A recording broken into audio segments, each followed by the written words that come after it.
YouTube Live. Good morning, everyone. Friday the 6th of August. Hopefully you're all good wherever you are. Welcome to another Wealth Coffee Chat on this Friday. Good weather where I am. Hopefully it's fine where you are. I was chatting with a friend last night. They were talking up the snow down there in the mountains in Victoria. I was pretty bummed about not being able to get out and about skiing this year. Hopefully you are safe wherever you are. Good morning, everyone. Good to see you guys jumping on now. James, Justin, Nicole. Morning, my love. Judy. Yeah. Bunch of the crew are jumping in there now. Jimmy, Dean, Diane, there's Sean and Graham. Graham, yeah, we've missed you, Graham. Where you been? Hope you're well, butter. Yeah. Nicole, Craig, morning. There we go. We've got everyone in the house. Hey, great to have you guys here today. Awesome to see everyone jumping on. Now the old live stream's warmed up. Welcome to another Wealth Coffee Chat. For those who don't know me, if you're new, give us a shout out in the chat. Say new. Morning, Alison. Jason Witten's my name. Been property investing over 20 years, helping property investors just like you.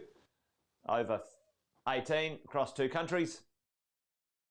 And each morning, get together with you guys, have a bit of a chat, bit of a yarn about what's going on. And I thought today, this one is a bit of a shout out from, let me just grab my note here for a second.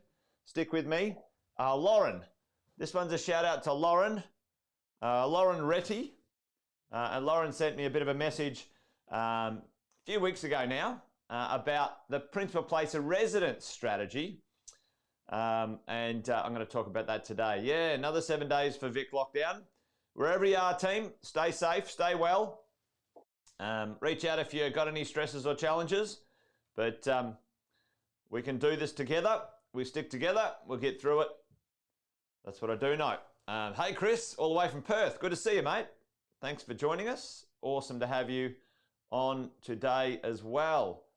Got Chris here. Got Laura and Rodney and Nathan. Great to see you guys. Hey, listen. Our home, our principal place of residence, our PPR, is one of the places, one of the opportunities we have as property owners to have a tax-free asset. Now, it's an interesting conversation I want to sort of weave it into today.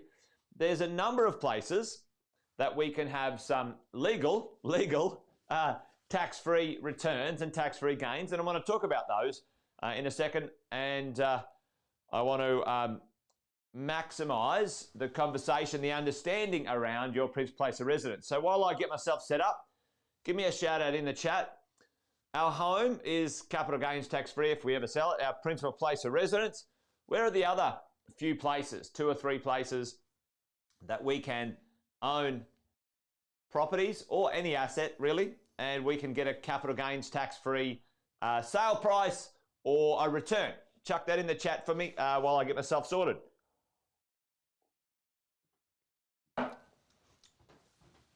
There are a number of places. Yeah, Dane's on it. Right. Number 1, our PPR. Okay, our principal place of residence. If we have a home that we live in, it's nominated as our principal place of residence, we can sell that property and we will pay no capital gains tax, no tax on that property on its sale, which is awesome, which is excellent. Big tick in the box as we go. That's one of the benefits of a principal place of residence. Often we give that a bit too much credence, but that's not what today's about. Today's about maximizing this opportunity right here. Number 2, where can we have Dean, you stole my joke, Dean. There you go. Hey, Kevin, all the way from Florida, I think. You're dialing in. Good to see you, mate. Principal place of residence, boom. Super. Now, there's a certain age and a certain thing with super. At a certain point, when your super has finished its accumulation and now it's in income retirement phase, at a point you can pay no tax up to a threshold, up to $1 amount, okay? Up to a certain amount, okay? $1.7 million of assets per person, etc., etc. So there's some rules around it, but technically, for most of us, unfortunately, we're not going to get more than $1.7 million into our super, even if we tried. It's an interesting one, like the government dangles out this carrot, go, oh, look here, you know, self-fund yourself because we can't afford to pay you a pension, and then they make it bloody difficult for us to get money in there. It frustrates the crap out of me. Anyway, so super, yes, and it's irrelevant whether it's shares, whether it's gold, whether it's even Bitcoin. I wouldn't be buying Bitcoin right now, to be honest, but that's just me. Property, whatever. In super, it's about the structure that holds it, gang, that holds it as you go. All right, number 3, and this is kind of a little sort of, not a trick one, but a business sale,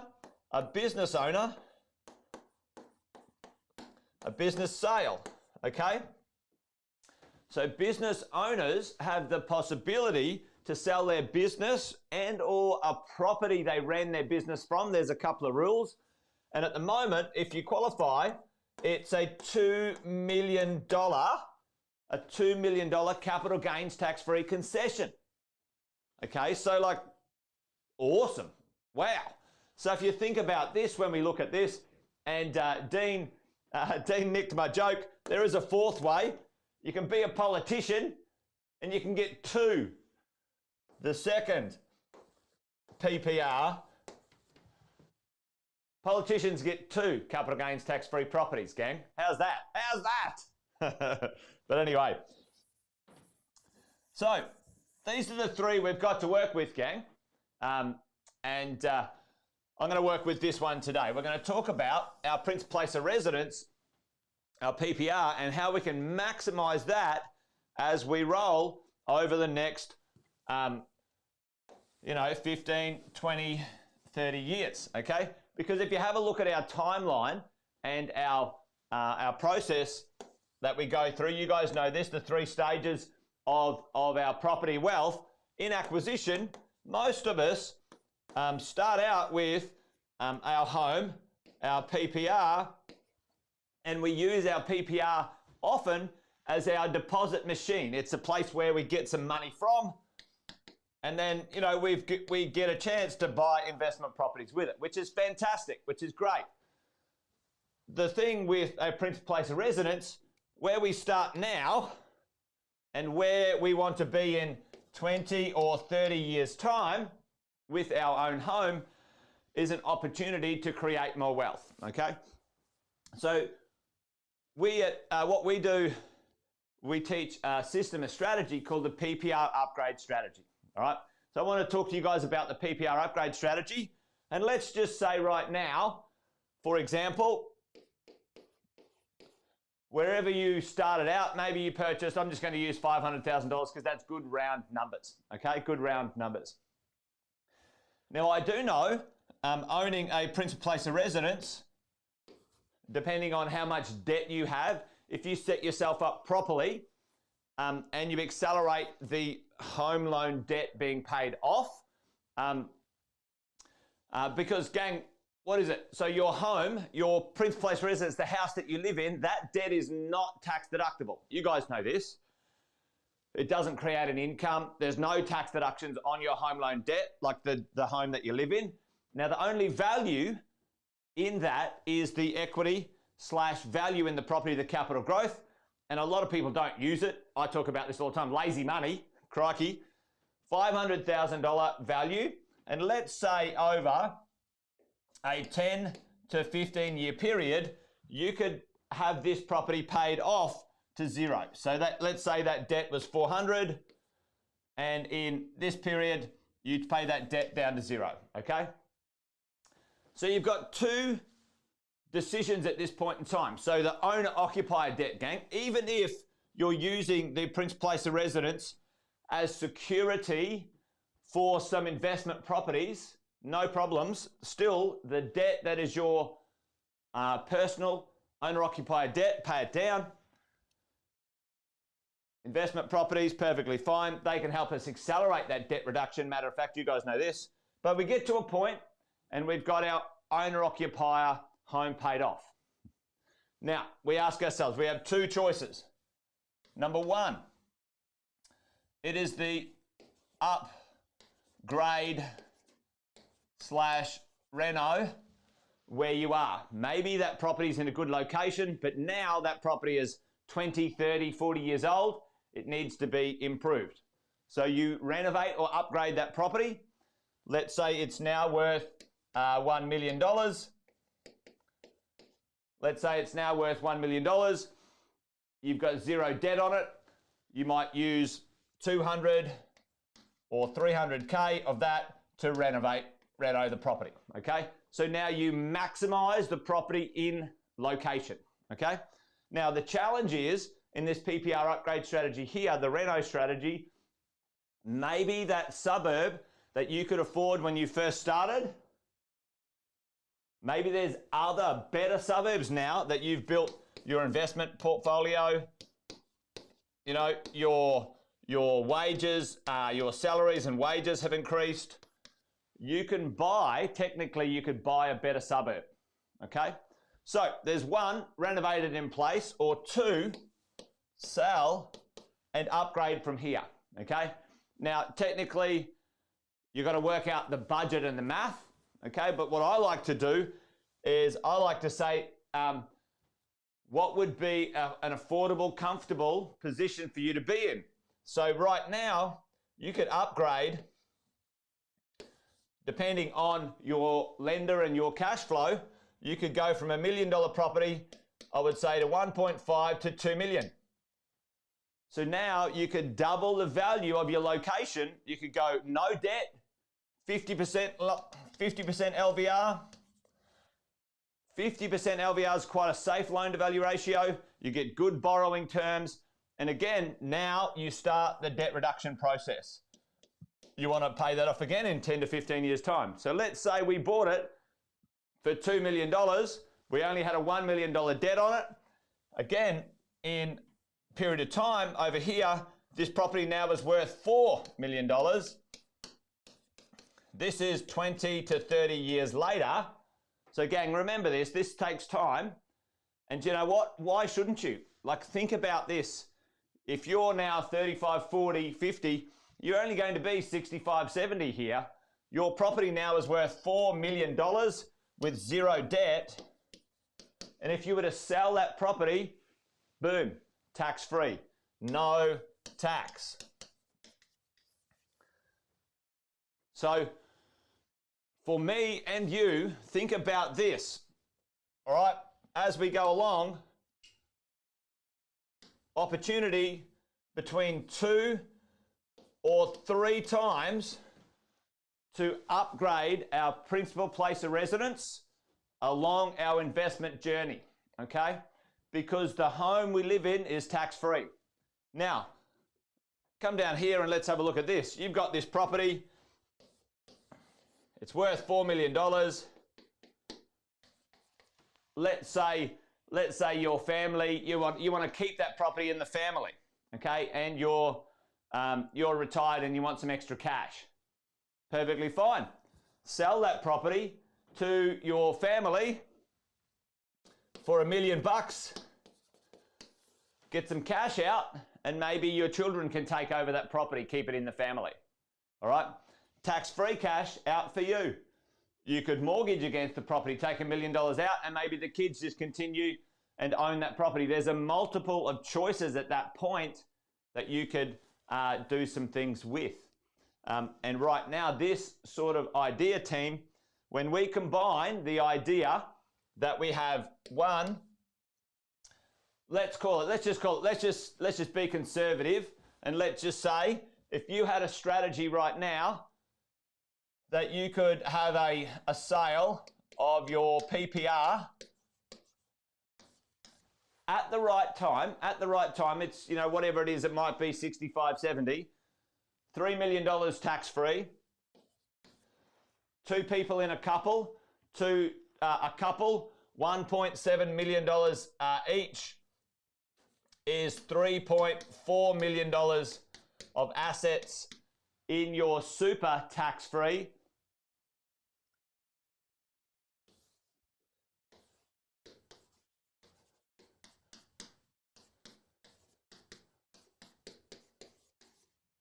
$6.4 million tax-free. Right. So that's a possibility. Every single person here listening in has the capacity or has the ability to do it. Where are your resources going? Where are you putting your resources? Where's your focus? Okay. So I like the idea of understanding where our money is going to be most efficient and then having a plan. And team, it's going to take time, all right? Property is not get rich quick. Anyone trying to flog you a get rich quick scheme, run a million miles. This process will take us between 15 and 20 years to maximize and get done as you go, okay? So if you don't know how to execute that, if you don't know how to implement it, get on it with your coach, all right? You guys have got your coaches. Your coaches are doing these things. They're eating their own cooking and they're maximizing their wealth now and into the future, okay, as you go. So a couple of questions came through, which is cool. Where to live is the question from the original PPR. Yeah. So Nicole and Ashley kind of sort of answered the questions. You could leave the original principal place of residence as an investment property if you wanted to. Now, the challenge for that, Ashley and Nicole, is that we don't get that big chunk of cash to invest and buy the next home really low debt. Now, it all depends on your incomes and cash flow and whatever. And certainly there's a number of ways to skin the cat and maximize this strategy, team. Okay. You can certainly buy a new principal place of residence and rent the old one out. And matter of fact, there's a bit of a rule. You can go and rent somewhere. You've got 6 years to sell a principal place of residence, capital gains tax free if you don't nominate a new one. And if you do nominate a new one, you've got 2 years to, you know, transition from one property to another. Check in with your accountant about, you know, the fine details of this stuff. But, you know, team, that's the sort of thing you can do. So Tony asked as well, you know, can you keep it as an investment property? The answer is yes, Tony. There is no problems with that. The challenge is you don't get a big chunk of cash and capital to purchase the new PPR and help you accelerate debt reduction faster. So, but again, team, this is just a big overview strategy, and depending on your incomes and your position and other cash and income positions that you might have at that point in time, you might be able to just keep that one as an investment property and then upgrade to a better property as you go forward. So hopefully that makes sense, gang. That was a shout out for Lauren. And hopefully that answered some of your questions, Lauren, you asked the other day. And if you want to make sure you maximize and nail this properly and knock it out of the park, you know what I say about this stuff, gang. You need a good coach. You need someone who knows what they're doing. And if you don't have one, give us hit me up with a message and I can help you out with that. Pawan, send me a message, mate. Find me, Jason Witten, Jason J. Witten on Facebook and send me a message, buddy. I can help you out with that stuff. So that's it, gang. Hey, make sure you join us tonight. Andy Fenton and myself, we're doing Wealth, Wine and Wisdom. And we're going to be talking about what's going on out there in the marketplace. Certainly with some of these lockdowns, we need some strategies and we need to understand, you know, how to make sure we hunker down and keep ourselves focused and watch the dollars and cents at the moment and make sure that we don't do anything too crazy just yet. But team, join me tonight. Wealth, Wine and Wisdom. Andy Fenton and I are going to be debriefing the week and making sure we try and make sense of what's going on when it comes to the property market and the share market and so on. So 5 o'clock, join us for a glass of wine and a bit of a chat. There you go. All right, that's it. I'm done. Wealth, wine and wisdom tonight, and wealth coffee chat over and out. You guys be awesome, be well as you go. Nicole, you're still like Hervey Bay. It's a nice place to live, Nicole. I wouldn't invest there. Not all good. You guys are awesome. Thanks for joining me. Adios. Be well. See you tonight. Bye-bye.